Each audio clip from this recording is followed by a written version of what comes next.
नमस्कार दोस्तों, CSC valley help में आपका बहुत बहुत स्वागत है। इस वीडियो में बात करने वाला हूं, मैं बताने वाला हूं आपको prime minister employment generation programme के बारे में, या यूँ कह लीजिए कि पीएमईजीपी लोन के बारे में, जहां पे मिलेगा आपको लोन अप टू 25 लाख तक का, और जहां पे है सब्सिडी मैक्सिमम 35% तक की। तो इस वीडियो में हम पूरा बात करेंगे, पूरा समझेंगे कि पीएमईजीपी लोन ये स्कीम है क्या, कितना इसमें लोन मिलेगा, कितने इसमें सब्सिडी मिलेगी, और क्या क्या है इसके रेट ऑफ इंटरेस्ट, कितना इनका टेन्योर पेमेंट करने का, और कैसे ये पूरा स्कीम काम करेगा, कैसे आप लोन लेंगे, सारी चीज़ें एक एक करके इन डिटेल्स में। तो चलिए शुरू करते हैं। उससे पहले मैं बता दूं, अगर आपने मेरे चैनल को सब्सक्राइब नहीं किया तो कृपया इस रेड बटन पर क्लिक करके मेरे चैनल को सब्सक्राइब कर लें और इस बेल के आइकन को भी दबा दें ताकि मैं जो भी वीडियो बनाऊँ उनको नोटिफिकेशन जाता रहे सीधे आप तक। तो अब चलिए बात कर लेते हैं सीधे पीएमईजीपी लोन की।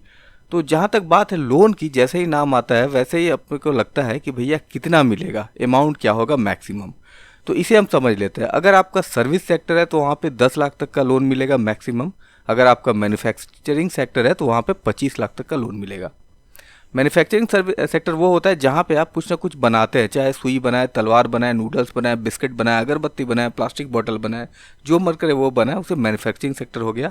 और सर्विस सेक्टर वो हो गया जैसे साइबर कैफ़े है, शॉप है, कोई इवेंट मैनेजमेंट का काम करते हैं आप, कोई साउंड सिस्टम वगैरह किराए पे देते हैं, तो ये सारी चीज़ें सर्विस सेक्टर में आ गई। तो सर्विस सेक्टर के लिए 10 लाख तक का लोन है मैक्सिमम, और मैन्युफैक्चरिंग सेक्टर के लिए 25 लाख तक का लोन है। इसे हम थोड़ा सा और डिटेल में समझ लेते हैं। अगर आपका क्वालिफिकेशन क्लास 8 तक का है, 8 तक के पढ़े हुए हैं आप, तो यहाँ पे आपको सर्विस सेक्टर में 5 लाख तक का ही लोन मिलेगा और मैन्युफैक्चरिंग सेक्टर में 10 लाख तक का लोन मिलेगा।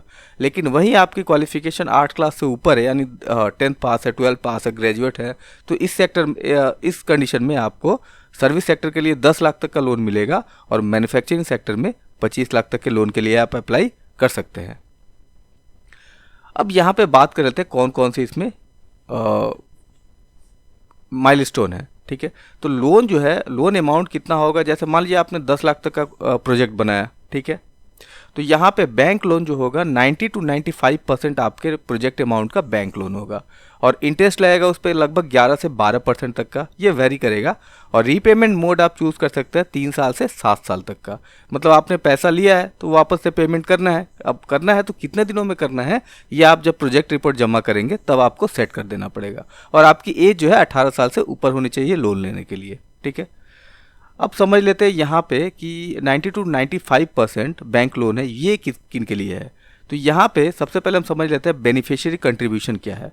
तो अगर आप जनरल कैटेगरी के हैं, मतलब जनरल कैटेगरी से बिलोंग करते हैं, तो आपको यहाँ पे सेल्फ कंट्रीब्यूशन जो है, बेनिफिशियरी कंट्रीब्यूशन 10% का होगा। जैसे मान लीजिए कि आपने 10 लाख का लोन अप्लाई किया हुआ है, तो वहाँ पे 1 लाख रुपए आपको खुद से इन्वेस्ट करना होगा और 9 लाख रुपए आपको बैंक लोन हो जाएगा। कब? जब आप जनरल कैटेगरी से हैं तब। अगर आप SC ST OBC minority, women है, एक्स सर्विसमैन है, हैंडीकैप है, नॉर्थ ईस्ट रीजन के निवासी है, हिल एरिया के निवासी या बॉर्डर के एरिया के निवासी हैं, तो वहाँ पर आपको 5% कंट्रीब्यूशन में आपका काम, मतलब 10 लाख में केवल आपको 50,000 रुपये अपने पास से लगाने हैं, 9,50,000 रुपये ये बैंक लोन हो जाएगा। ठीक है, ये गया बेनिफिशियरी कंट्रीब्यूशन। अब आते हैं सब्सिडी कितना मिलेगा। तो जनरल कैटेगरी अगर अर्बन क्षेत्र से, शहरी एरिया के निवासी है, तो उनको 15% मिलेगा। ठीक है, वहीं अगर रूरल एरिया के निवासी है, ग्राम 25% तक का सब्सिडी मिलेगा। ठीक है, और वहीं SC ST OBC कोई है जो शहरी क्षेत्र से रहता है तो उसे 25% तक का मिलता है, और अगर कोई ग्राम साइड से है, रूरल एरिया से है, तो उसे 35% यहाँ पे सब्सिडी मिलेगा। ये है सब्सिडी की बात। अब यहाँ पे सब्सिडी को हम समझ लेते हैं कि सब्सिडी कैसे मिलेगा, कहाँ मिलेगा। Once margin money subsidy is receive, ठीक है, जैसे ही सब्सिडी रिसीव हो जाएगी, आपकी सब्सिडी इशू हो जाएगी, ठीक है, तो वो सब्सिडी कहाँ आएगी? सीधे बैंक में। पैसा तो बैंक में आएगा।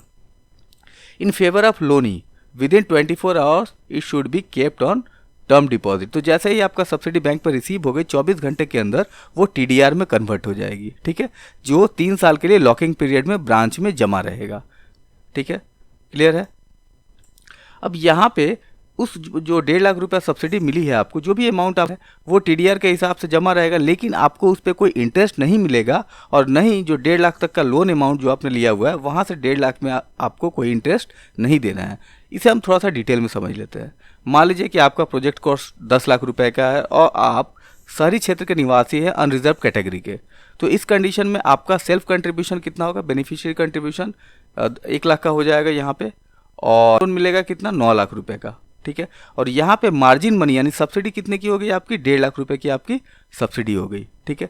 तो ये जो 1.5 लाख रुपए है ये बैंक में एफडी के हिसाब से जमा रहेगा 3 साल के लिए, और इस पे आपको कोई इंटरेस्ट नहीं मिलेगा, और यहाँ पे आपको इंटरेस्ट देना भी नहीं है। जैसे मान लीजिए 1.5 लाख रुपए आपकी सब्सिडी हो गई, ठीक है, तो ये 1.5 लाख रुपए आपकी सब्सिडी है, और लोन बैंक लोन कितने का है आपको, 9 लाख रुपए का। तो आपको इंटरेस्ट कितने रुपए का पे करना है, तो 7.5 लाख रुपए पे आपको इंटरेस्ट पे करना है। चुकाना पूरा 9 लाख रुपया, लेकिन 7.5 लाख रुपए पे आपको इंटरेस्ट पे करना है, और बाद बाकी जो 1.5 लाख रुपए है उस पर आपको इंटरेस्ट नहीं पे करना है, और नहीं आपको उस पर इंटरेस्ट मिलेगा, ठीक है। ये एक हिसाब से आप समझ लीजिए कि बैंक के पास गारंटी के तौर पर जमा है, ठीक है। ये हो गया आपका टीडीआर कैलकुलेशन, या यूँ कह सकते हैं मार्जिन मनी कैलकुलेशन।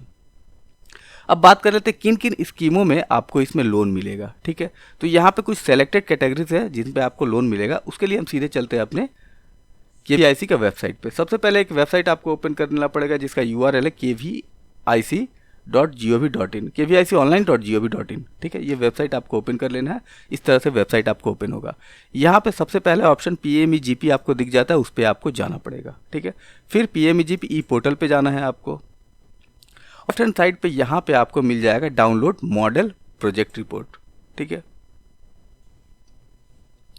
अब यहाँ पे लगभग टोटल मेरे ख्याल से 344 कैटेगरीज है। प्रोजेक्ट रिपोर्ट भी है, आप यहाँ से करके आप व्यू करके देख सकते हैं, PDF में डाउनलोड करके आप पढ़ सकते हैं, और इस हिसाब से अपने प्रोजेक्ट को रेडी करते हैं आप, ठीक है। तो यहाँ लगभग 344 मॉडल प्रोजेक्ट है। इन्हीं प्रोजेक्ट का आप लोन इसमें मिलेगा PMEGP में आपको। मान लीजिए आप वाटर मीटर बनाना चाहते हैं तो आपको लोन मिलेगा, वी बेल्ट बनाना चाहते हैं लोन मिलेगा आपको, ठीक है। और आप साइबर कैफ़े खोलना चाहते हैं आपको लोन मिलेगा, बार्बर शॉप खोलना चाहते हैं तो आपको लोन मिलेगा, ऑटो गैरेज खोलना चाहते हैं तो लोन मिलेगा। वहीं आप डेयरी फार्म खोलना चाहे तो यहाँ पे PMEGP में आपको लोन नहीं मिलेगा, उसके लिए आपको जाना होगा नाबार्ड में। नाबार्ड जो है आपका डेयरी फार्म का लोन देता है, ठीक है। तो इन चीज़ों को समझ लेना है कि किस किस स्टेट के लिए आप इसमें लोन के लिए अप्लाई कर सकते हैं। सारी स्टेट इसमें एप्लीकेबल नहीं है, ठीक है। वापस से चले जाते हैं हम PMEGP लोन पे। तो यहाँ पे स्कीम हमने समझ ली। अब डॉक्यूमेंट क्या क्या लगेगा यहाँ पे आपको, तो यहाँ पे डॉक्यूमेंट लगेगा Aadhaar card, voter card, PAN card, bank account details और एडुकेशन डिटेल्स। इसके साथ ही उद्योग आधार का रजिस्ट्रेशन भी लगेगा, लेकिन ये ऑप्शनल है, मैंडेटरी नहीं है। अगर है तो बढ़िया है, नहीं है तो भी चलेगा, ठीक है। प्रोजेक्ट रिपोर्ट चाहिए, जो प्रोजेक्ट आप जिसके लिए लोन ले रहे हैं उसका एक ब्रीफिंग प्रोजेक्ट रिपोर्ट बना के आपको बैंक में देना पड़ेगा, तभी आपको लोन मिलेगा। और साथ ही साथ ज़रूरत है EDP ट्रेनिंग की, ठीक है। तो इसके लिए मैंने ऑलरेडी एक वीडियो बना रखा है, वहाँ से आप देख सकते हैं कि EDP ट्रेनिंग क्या है। तो यूँ समझ लीजिए कि जैसे आपने लोन का अप्लाई किया, लोन अगर आपका अप्रूव हो गया, उसके बाद डिसबर्समेंट से पहले EDP ट्रेनिंग आपके लिए आवश्यक है, आपको लेना ही पड़ेगा, जो फ्री ऑफ कॉस्ट है। लेकिन अगर आप पहले करना चाहते हैं तो उसके लिए आप पेमेंट करना होगा, वो अलग चीज़ है। तो EDP ट्रेनिंग मैंडेटरी है इसमें, लेकिन कब है, डिसबर्समेंट के बाद, सॉरी इशू के बाद, डिसबर्समेंट से पहले। और ट्रेड लाइसेंस ये आपको धंधा कर रहे हैं तो अगर ट्रेड लाइसेंस बिजनेस का जो करना चाहते हैं उसका नॉलेज होना चाहिए आपके पास, या फिर एक्सपीरियंस होना चाहिए। मान लीजिए हर चीज़ की तो आपके सर्टिफिकेट नहीं होती है, हर चीज़ का एक्सपीरियंस होता है, आपको नॉलेज होता है, वो आपके पास साउंड होना चाहिए, इनफ होना चाहिए, ठीक है। डॉक्यूमेंट हो गया। अब आपको लोन मिलेगा कैसे, तो सबसे पहले क्या करना है, आपको KVIC या DIC ऑफिस में कांटेक्ट करना है, और आपको पहले चेक करना है कि आपका जो ट्रेड है इसमें एप्लीकेबल है कि नहीं, और आपको लोन मिलेगा कि नहीं। अब ये कांटेक्ट कैसे करना है, तो उसके लिए वापस चले जाते हैं हम KVIC के वेबसाइट पे, और यहाँ पे KVIC के वेबसाइट पे चले जाते हैं, और यहाँ पे आपको मिल जाएगा कॉन्टैक्ट लिस्ट, ठीक है। यहाँ पे आपको जाना है कॉन्टैक्ट लिस्ट में, और जो भी आपके स्टेट डिस्ट्रिक्ट है यहाँ से आपको चूज़ कर लेना। मान लीजिए आपने स्टेट चूज़ किया, ठीक है, और सर्च कर दिया, तो आपके राज्य में जितने भी KVIC या DIC ऑफिस है सारे यहाँ पे चले हैं। ये डिस्ट्रिक्ट वाइज है, हर डिस्ट्रिक्ट में कम से कम एक होगा। उनका कॉन्टैक्ट डिटेल्स, उनका एड्रेस आपको यहाँ से मिल जाएगा। इन पे कॉल करके आपको बात कर लेना है, फिर वहाँ पे जाके आपको फिजिकली बात करके पता कर लेना है कि मिलेगा कि नहीं, क्या प्रोसीड्यूर है क्या नहीं, सारी चीज़ें आपको जान लेनी है, ठीक है। ये गया फर्स्ट स्टेप। सेकंड, फिर कहाँ आना है आपको, बैंक ढूंढना है। मान लीजिए कि केवीआईसी ने कह दिया कि हाँ आपका प्रोजेक्ट मैच कर रहा है, आपको इसमें लोन मिल जाएगा। उसके बाद आपको कोई एक ऐसा लोकल बैंक ढूंढना है जो पीएमईजीपी के अंडर में लोन देता है, डिस्बर्स करता है। सारे बैंक जरूरी नहीं है कि आपको पीएमईजीपी में लोन देंगे। अगर बात जहाँ पैसा की आती है वहाँ पैसा सिर्फ बैंक ही देता है आपको, गवर्नमेंट इसमें सपोर्ट करती है आपको। तो वहीं आपको ढूंढना पड़ेगा कि कौन सा बैंक है जो पीएमईजीपी के तहत लोन प्रोवाइड कर रहा है। आपको उस बैंक पे जाना है, बात कर लेना है कि वहाँ पे मैक्सिमम अमाउंट कितना है, प्रोजेक्ट रिपोर्ट की क्या क्राइटेरिया है, डॉक्यूमेंटेशन की बेसिक क्राइटेरिया क्या है, ये सारी चीज़ें आपको जान लेनी है। फिर क्या करना है, आपको प्रोजेक्ट रिपोर्ट बनाना है। ठीक है, ये रिपोर्ट कैसे बनाना है इसके लिए मैं डिटेल से एक वीडियो बना दूंगा, वहाँ पे आप देख लेंगे कैसे प्रोजेक्ट रिपोर्ट बनाना है, जहाँ पे आपको बताना है कि क्या कॉस्टिंग है, क्या इन्वेस्टमेंट है, क्या फिक्स इन्वेस्टमेंट है, क्या रिकरिंग इन्वेस्टमेंट है, कैसे आप रिटर्न करेंगे, कैसे वो होगा, वो सारी चीज़ें यहाँ पे बनाई गई हैं। ठीक है, आप वहाँ पे देख सकते हैं। ठीक है, फिर क्या करना है, आपको ऑनलाइन पीएमईजीपी का एप्लीकेशन, ऑलरेडी इस पे वीडियो बना रखा है, लिंक आपको मिल जाएगा, कैसे फॉर्म फिल करना है, और फिर आपका प्रोसेस जो है आगे की तरफ बढ़ जाएगा लोन डिस्बर्समेंट की तरफ। ठीक है, तो सिंपल सा यही प्रोसेस है। इस प्रोसेस को आप अगर स्टेप बाय स्टेप फॉलो करेंगे तो पीएमईजीपी का लोन आप आराम से ले सकते हैं, बिना कोई परेशानी के, बिना कोई दिक्कत के। और लोन इतनी आराम से मिलता नहीं है आपको, आप जाए बैंक बुला रहा है आइए और लोन लेके जाइए, ऐसा होता नहीं है। आपको थोड़ा सा समझना पड़ेगा और अगले को थोड़ा सा समझाना पड़ेगा, तब जाके आपको एंड में लोन के लिए आप एप्लीकेशन कर पाएंगे और आपको लोन मिलेगा। तो दोस्तों ये रहा मेरा एक छोटा सा वीडियो पीएमईजीपी के लोन के ऊपर। आशा करता है वीडियो आपको अच्छा लगा, पसंद आया होगा तो प्लीज़ से लाइक शेयर सब्सक्राइब जरूर करें। तब तक के लिए हैव अ नाइस डे। जय हिंद, जय भारत।